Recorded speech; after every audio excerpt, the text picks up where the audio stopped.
जय श्री हरे कृष्णा। आप सभी को ज्येष्ठ मास के शुक्ल पक्ष की निर्जला एकादशी की ढेरों हार्दिक शुभकामनाएं। श्री हरि की कृपा आप और आपके परिवार पर सदा ही बनी रहे। आज की इस वीडियो में आप सुनेंगे निर्जला एकादशी व्रत की संपूर्ण कथा और एकादशी माता की कथा आरती सहित। निर्जला एकादशी को पांडव एकादशी के और भीमसेनी एकादशी के नाम से भी जाना जाता है। साल की सभी एकादशियों में से इस एकादशी को प्रमुख माना जाता है। जो व्यक्ति साल में आने वाली किसी भी एकादशी का व्रत ना रख सके, अगर वे साल में इस एक निर्जला एकादशी का व्रत सच्चे मन और पूर्ण श्रद्धा से रख ले तो उसके सभी पापों और कष्टों का नाश हो जाता है और अंत में उसे मोक्ष की प्राप्ति होती है। निर्जला एकादशी में निर्जल व्रत रखकर शेष शैया रूप में भगवान विष्णु की आराधना का विशेष महत्व माना जाता है। इस दिन निर्जल रहकर उपवास किया जाता है। निर्जल रहकर उपवास करने का अर्थ है पानी की एक बूंद का भी ग्रहण न करना। इसी कारण इसका नाम निर्जला एकादशी है। श्री सूत जी महाराज शौनकादि ऋषियों को कथा सुनाते हुए कहने लगे, हे ऋषियों, सभी व्रतों में श्रेष्ठ सर्व एकादशियों में सबसे उत्तम निर्जला एकादशी की कथा भी सुनो। एक समय पांडव पुत्र भीमसेन ने वेद व्यास जी से पूछा, हे महाज्ञानी पितामहा, मेरे चारों भाई युधिष्ठिर, अर्जुन, नकुल, सहदेव, मेरी माता कुंती और मेरी पत्नी द्रौपदी कभी भी एकादशी तिथि पर अन्न ग्रहण नहीं करते। मुझसे भी वे ऐसा करने को कहते हैं, परंतु मुझे तो भूख सहन ही नहीं होती। मैं दान, पूजा, आराधना सभी कर लूंगा। मुझ पर कृपा करके कोई ऐसा उपाय बताइए कि मुझे बिना एकादशी व्रत किए मुझे फल प्राप्त हो सके। तो व्यास जी इसके उत्तर में बोले, हे भीमसेन, यदि तुम नरक को बुरा और स्वर्ग को अच्छा समझते और मोक्ष की प्राप्ति चाहते हो तो दोनों पक्षों शुक्ल और कृष्ण पक्ष की एकादशियों पर भोजन मत करो।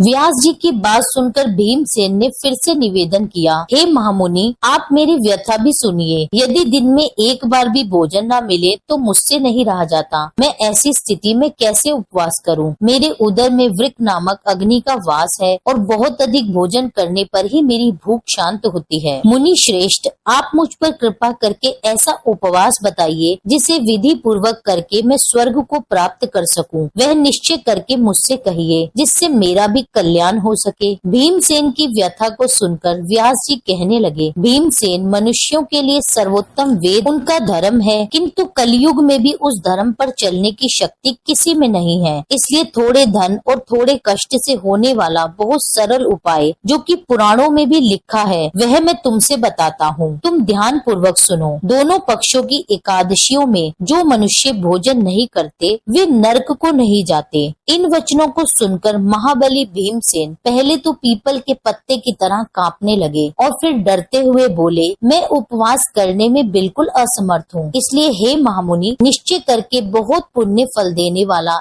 एक ही व्रत आप मुझसे बताइए। तो व्यास जी बोले, हे भीमसेन, वृषभ मिथुन राशि के सूर्य में ज्येष्ठ मास के शुक्ल पक्ष में जो एकादशी आती है उसका निर्जला व्रत यत्न पूर्वक करना उचित होगा। स्नान और आचमन करने से जल पान वर्जित, केवल एक बूंद जल से आचमन करें। अधिक जल पीने से व्रत खंडित हो जाता है। एक एकादशी के सूर्य उदय से लेकर द्वादशी के सूर्य उदय तक जल ग्रहण न करें और न भोजन करें तो बिना परिश्रम ही सभी द्वादशी युक्त एकादशियों का फल प्राप्त हो जाता है। द्वादशी को प्रातः काल स्नान करके स्वर्ण और जल ब्राह्मणों को दान करें, फिर ब्राह्मणों सहित स्वयं भी भोजन करें। हे भीमसेन, इस विधि से व्रत करने से जो फल मिलता है वह भी सुनो। सारे वर्ष में जो एकादशियां आती हैं उन सब का फल निसंदेह केवल इस एकादशी के व्रत करने से ही प्राप्त हो जाता है। शंख चक्र गदाधारी भगवान विष्णु स्वयं मुझसे ये कहते हैं कि सब कुछ त्याग कर केवल मेरी शरण में आ जाओ। और सुनो भीमसेन, यही एकादशी का व्रत निराहार करने से मनुष्य सभी पापों से मुक्त हो जाता है। सभी प्रकार के तीर्थ तीर्थों और सभी प्रकार के दानों से जो फल प्राप्त होता है वह सब इस एकादशी के व्रत करने से ही प्राप्त हो जाता है। कलयुग में दान देने से भी ऐसी सद्गति प्राप्त नहीं होती। अधिक तुमसे मैं क्या कहूँ। भीमसेन ज्येष्ठ शुक्ल पक्ष की एकादशी को जल और भोजन ग्रहण न करें।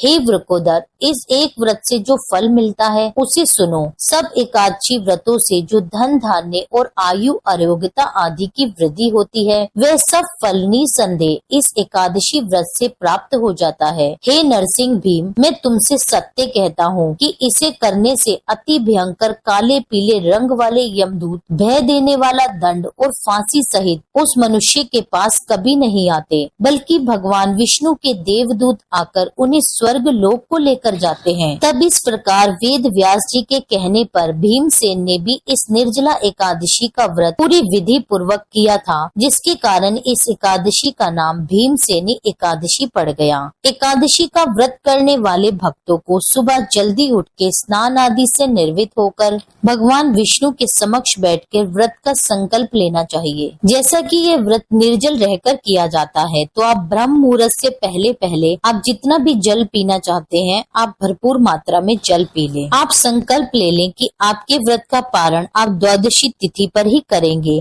फिर आप भगवान विष्णु और माता लक्ष्मी की विधिवत पूजा आराधना करें। भगवान विष्णु के मंत्रों का जाप करें। हरे कृष्ण कृष्ण कृष्ण हरे हरे, हरे राम राम राम हरे हरे। इन मंत्रों का जाप करें। ओम नमो भगवते वासुदेवाय मंत्र का जाप करें। इस दिन तुलसी माता की पूजा आप ब्रह्म मुहूर्त में करें। तुलसी पर घी का दीपक जलाएं। मंदिर में मिट्टी के कलश में जल भरकर उसके ऊपर आप पूर्ण पात्र रखकर उसमें शक्कर रखें और कुछ दक्षिणा रख दें और इस जल से भरे घड़े का दान किसी ब्राह्मण को दें। ये मेरे साथ प्रेम पूर्वक और प्रसन्न चित्त मन से 11 माता की कथा का श्रवण कीजिए। एक समय में एक राज्य में एक राजा राज किया करता था। राजा बड़ा ही बुद्धिमान और बलशाली था। राजा हर समय अपनी प्रजा का भला करता था। प्रजा भी अपने राजा से बहुत प्रेम करती थी। राजा की 2 पुत्रियां थी। वे दोनों ही पुत्रियों से बहुत प्रेम किया करता था। राजा की छोटी पुत्री देखने में बहुत सुंदर और आकर्षित थी, परंतु राजा की बड़ी बेटी छोटी बेटी की तुलना में कम सुंदर थी। राजा की छोटी बेटी 11 माता की पूजा करती थी और सभी लोग राजा की छोटी बेटी से बहुत प्रेम किया करते थे और उसकी बहुत प्रशंसा भी किया करते थे। इसी कारण राजा की बड़ी बेटी अपनी छोटी बहन से नफरत करती थी। राजा की दोनों बेटियां जब बड़ी हो गई, तब एक पड़ोस में रहने वाला राजकुमार राजा की बड़ी बेटी के लिए रिश्ता लेकर आया, परंतु जैसे ही उस राजकुमार की नजर राजा की छोटी बेटी पर पड़ी, तो वह राजकुमार राजा की छोटी बेटी पर मोहित हो गया और उससे पहली ही नजर में प्रेम कर बैठा। राजकुमार ने राजा की बड़ी बेटी के साथ विवाह करने से मना कर दिया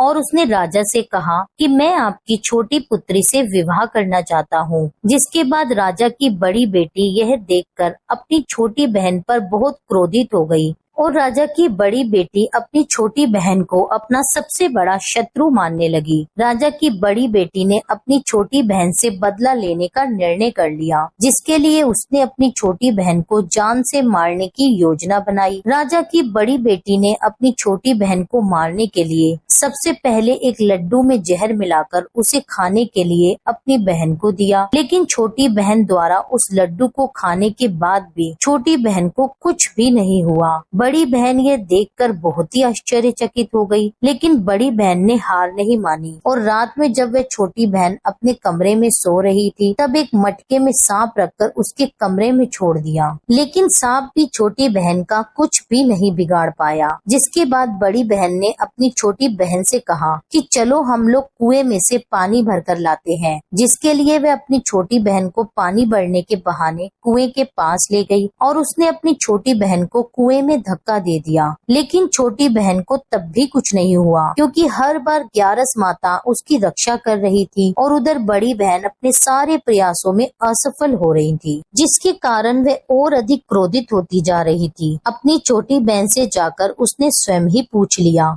उसने अपनी छोटी बहन से पूछा, तुमको पता है कि भगवान ने सबकी मृत्यु एक निश्चित समय पर लिखी हुई है और कैसे तुम्हारी मृत्यु होगी, क्या तुम जानती हो? तब छोटी बहन ने बड़ी बड़ी बहन को बताया, हाँ मैं जानती हूँ मेरी मृत्यु कैसे होगी। छोटी बहन से यह सुनकर बड़ी बहन मन ही मन बहुत प्रसन्न हुई और उसने अपनी छोटी बहन से कहा कि तुम मुझे अपनी मृत्यु का राज बताओ। छोटी बहन ने अपनी बड़ी बहन से कहा कि मेरी मृत्यु तो एक तोते में है। जो तोते के गले में एक हार है उससे मेरी मृत्यु होगी। जब तक कोई भी व्यक्ति तोते को मारकर वह हार अपने गले में पहनेगा तो मैं मूर्छित हो जाऊंगी और जैसे ही उस हार को अपने गले से उतारेगा तो मैं वापस से जीवित हो जाऊंगी। अपनी छोटी बहन का यह राज सुनकर बड़ी बहन बहुत प्रसन्न हो गई और उसने अपनी छोटी बहन को मारने के लिए उसके पालतू तोते को ढूंढना शुरू कर दिया और छोटी बहन को इस बात का आभास भी हो गया था कि कोई उसकी जान लेना चाहता है, जिसके लिए वह अपने पिता के पास गई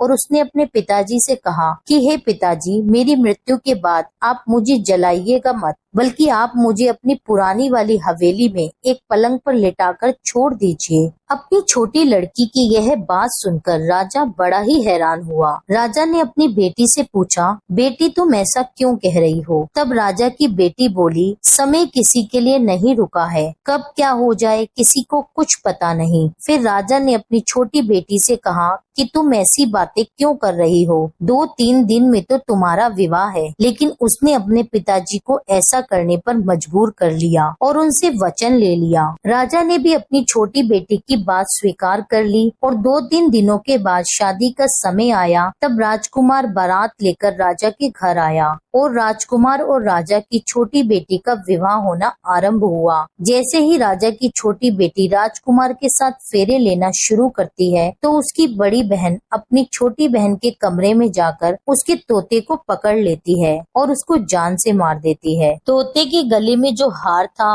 उसको अपने गले में धारण कर लेती है। जैसे ही बड़ी बहन उस हार को अपने गले में धारण करती है तो उधर छोटी बहन 3.5 फेरे ही ले पाती है और वहीं पर बेहोश होकर गिर जाती है। जिसके बाद राजा ने बड़े बड़े हकीमों वैद्यों को बुलवाया, पर अपनी छोटी बेटी का इलाज करने के लिए राजा की बात सुनकर वैद्य ने छोटी बेटी को जब चेक किया तो राजा को बताया कि आपकी छोटी बेटी ना तो जीवित है और ना ही मृत है। मैं ऐसा पहली बार देख रहा हूँ। राजा ने सारे वैद्य हकीमों को यह बात बाहर बताने से मना कर दी और उनको कहा, अगर ये बात तुमने किसी को बाहर कही तो हम तुम्हें मृत्यु दंड दे देंगे। राजा ने अपनी छोटी बेटी को पुराने महल में जाकर एक पलंग पर लेटा दिया और वहाँ पर कुछ सैनिकों को तैनात कर दिया। राजा वापस अपने महल में लौट आया। राजा की बड़ी बेटी अपने पिताजी के पास आई और कहने लगी, पिताजी, अगर ये शादी संपन्न नहीं हुई तो आपकी इज्जत का क्या होगा? आप कहें तो मैं आपकी इज्जत बचाने के लिए राजकुमार से विवाह करने के लिए तैयार हूँ। जिसके बाद राजा ने अपनी बड़ी बेटी की बात मान ली और राजा ने अपनी बड़ी बेटी को छोटी बेटी का जोड़ा पहनाकर विवाह मंडप में बिठा दिया। परंतु राजकुमार ये जान गया कि ये राजा की छोटी बेटी नहीं है, बल्कि ये राजा की बड़ी बेटी है। लेकिन जब राजकुमार ने विवाह करने से मना किया तो सभी लोगों ने राजकुमार को विवश करके बचे हुए फेरों को संपन्न करा दिया और विवाह करवा दिया। जिसके बाद राजकुमार राजा की बड़ी बेटी को अपने साथ महल में ले गया।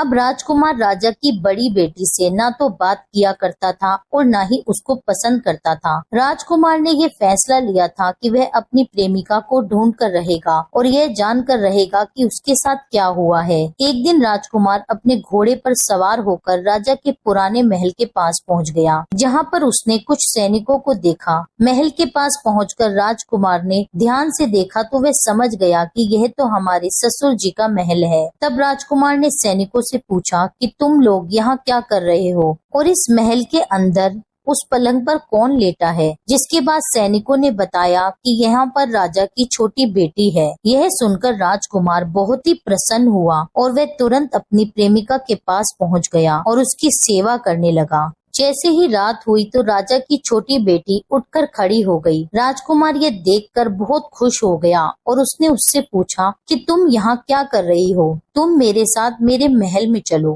राजा की छोटी बेटी ने राजकुमार को सारी बातें बता दी कि मेरी जान एक तोते में बसी थी और मैंने यह बात सिर्फ अपनी बड़ी बहन को बताई थी और मैं जानती हूँ कि उसने ही मुझे मारने का प्रयास किया है। उसके पास एक हार है जिसको वह सुबह पहन लेती है और शाम में उतार देती है। जब तक वह हार सुबह के समय पहनी रहती है तब तक मैं मूर्छित रहती हूँ, और जैसे ही वह हार को उतार देती है तो मैं जीवित हो जाती हूँ। और जब तक मेरी बड़ी बहन के पास वह हार है तब तक मैं ऐसे ही जीवित और मूर्छित होती रहूंगी। अगर मेरी बड़ी बहन के पास जो हार है वह मेरे हाथ में लग जाए तो मैं हमेशा के लिए जीवित हो जाऊंगी। राजकुमार ने यह बात सुनकर राजा की छोटी बेटी के पास रहने का निश्चय कर लिया और उसने बचे हुए सारे फेरे उस पलंग में लेटी राजा की छोटी बेटी के साथ लिए और अपना विवाह उसके साथ पूर्ण कर लिया और वहीं पर रहने लगा। देखते ही देखते कुछ समय बाद राजा की छोटी बेटी और राजकुमार की पत्नी गर्भवती हो गई। एक बार राजकुमार को किसी काम से बाहर जाना पड़ा। तब छोटी बेटी के पेट में बहुत तेज दर्द होने लगा, जिसके बाद उसने ग्यारस माता का आह्वान किया। उसी समय वहाँ पर ग्यारस माता प्रकट हुई और उन्होंने अपने भक्त के दर्द को दूर किया और उसे एक पुत्र की प्राप्ति हुई। उसी समय वहाँ पर अचानक से राजकुमार भी आ पहुँचा। राजकुमार ने जब ग्यारस माता को देखा तो वह आश्चर्यचकित हो गया और उसने तुरंत माता को प्रणाम किया और ग्यारस माता ने राजकुमार से कहा, जब तुम्हारा यह पुत्र 5 वर्ष का हो जाए तब तुम अपनी पत्नी का हार लाकर इसके गले में डाल देना। और देखते ही देखते राजकुमार और राजा की छोटी बेटी का पुत्र 5 वर्ष का हो गया। तो राजकुमार अपने बेटे से कहता है कि बेटा, मैं कुछ काम से बाहर जा रहा हूँ, तुम अपनी माता का ध्यान रखना। और यह कहकर वहाँ से चला गया। राजा को बाहर निकलता देखकर बड़ी बहन के सैनिक देख लेते हैं और बड़ी बहन को जाकर सारी बातें बता देते हैं, जिसके बाद बड़ी बहन अपनी छोटी बहन के पुत्र को वहाँ से उठवा लेती है और उसको मरवा देती है। अपनी छोटी बहन के बेटे के 2 टुकड़े करवा देती है। पहला टुकड़ा चक्की के पास छुपा देती है और दूसरा टुकड़ा अपने पलंग के नीचे रख देती है। अब ग्यारस माता भिखारन का रूप लेकर आती हैं। एक भिखारन का रूप धारण कर बड़ी बहन के यहाँ भिक्षा मांगने लगती हैं। बड़ी बहन अपने नौकरों से कहती है कि जाओ उसको भिक्षा दे दो, लेकिन जैसे ही नौकर ग्यारस माता को भिक्षा देने के लिए आते हैं तो माता उनसे भिक्षा लेने के लिए मना कर देती है और कहती है कि जाओ, मैं तुम्हारी महारानी से ही भिक्षा लूंगी। जिसके बाद बड़ी बहन स्वयं भिक्षा देने के लिए माता के पास आती है। तब माता एक बिल्ली का रूप लेकर उसके कमरे में चली जाती है और वहाँ पर छोटी बेटी के पुत्र के 2 टुकड़ों को आपस में जोड़ देती है और उसे जीवित कर देती है। उसे वहाँ से ले जाती है। राजकुमार अपने पुत्र को लेकर अपनी पत्नी के पास जाता है और उससे कहता है कि तुम इसका ध्यान रखना। अगर तुम इस बच्चे का ध्यान अच्छे से रखोगी तो मैं तुमसे बात करूँगा। एक दिन राजकुमार अपने पुत्र से कहता है कि तुम मम्मी के गले का हार मांग लो। जिसके बाद राजकुमार का बेटा मम्मी के पास जाकर कहता है कि मम्मी, मुझे तुम्हारा हार चाहिए। यह सुनकर पहले तो बड़ी बहन बहुत ही क्रोधित होती है। फिर उसको ये याद आता है कि राजकुमार ने कहा था अगर मैं इस बच्चे का ध्यान अच्छे से रखूंगी तो वह मुझसे बात करेंगे, जिसके कारण वह हार उस बच्चे को दे देती है और वह तुरंत हार ले जाकर अपने पिताजी को दे देता है। और तभी राजकुमार अपने बेटे को लेकर वहाँ से जाने लगता है तो उसकी पत्नी से कहता है कि तुम हमारे लिए खाना बनाकर रखना, मैं शाम को आकर तुम्हारे साथ खाना खाऊंगा। और वह अपने बेटे को लेकर वहाँ से चला जाता है और वह राजा के पास जाकर सारी बात राजा को बता देता है। राजा अपनी बड़ी बेटी की इस करतूत को सुनकर बहुत ही क्रोधित होते हैं और अपनी परवरिश पर शर्मिंदा होते हैं और दोष देने लगते हैं और राजकुमार को अपनी छोटी बेटी के साथ रहने का आदेश देते हैं। इस प्रकार ग्यारस माता और एकादशी माता की कृपा से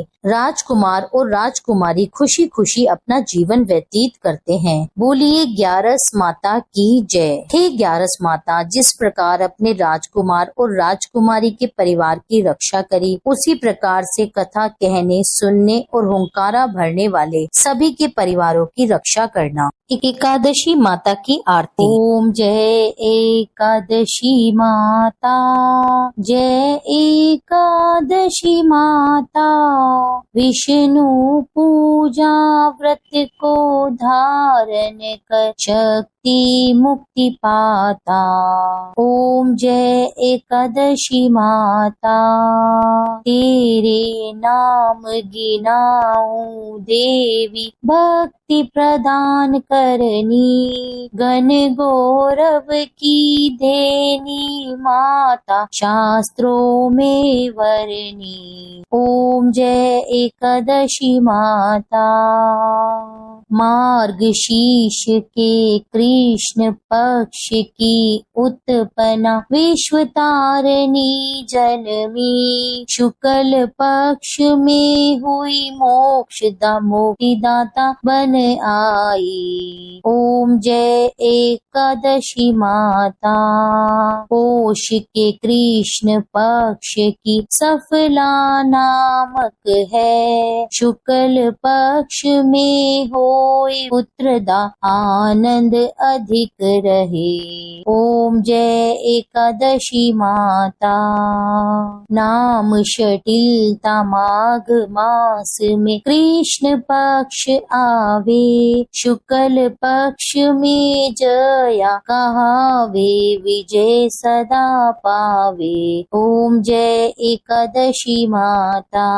विद्या फागुन कृष्ण पक्ष में शुक्ला आमल की, पाप मोचनी कृष्ण पक्ष में चैत्र महाबली की। ओम जय एकादशी माता।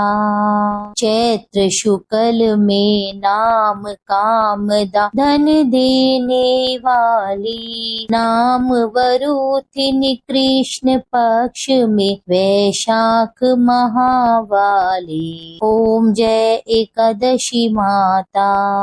शुक्ल पक्ष में होए मोहिनी, अपरा ज्येष्ठ कृष्ण पक्षी, नाम निर्जला सब सुख करनी, शुक्ल पक्ष रखी। ओम जय एकादशी माता। योगिनी नाम आषाढ़ में जानो, कृष्ण पक्ष करनी, देव शयनी नाम कहायो, शुक्ल पक्ष धरनी। ओम जय एकादशी माता। कामिका श्रावण मास में आवे, कृष्ण पक्ष कहिए, श्रावण शुक्ला होए पवित्र, आनंद से रहिए। ओम जय एकादशी माता। अजाभाद प्रद कृष्ण पक्ष की परिवर्तनी शुक्ला, इंदिरा आश्विन कृष्ण पक्ष में व्रत से भव सागर निकला।